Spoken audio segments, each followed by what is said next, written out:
Tiklīdz Krievija uzsāka pilna mēroga iebrukumu Ukrainā, nekavējoties sazinājāmies ar Ukrainas sieviešu tiesību aktīvistēm.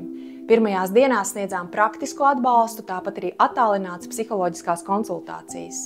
Pirmajos kara mēnešos biju iesprostota Mariupolē.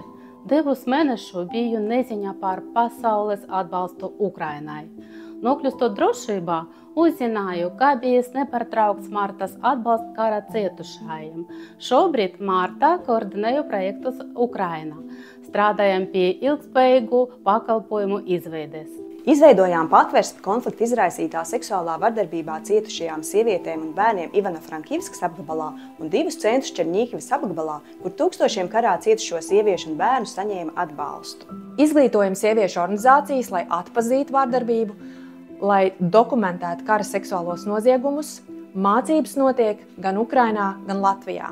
Neskatoties uz visu, svarīgi ir ne tikai izdzīvot, bet dzīvot.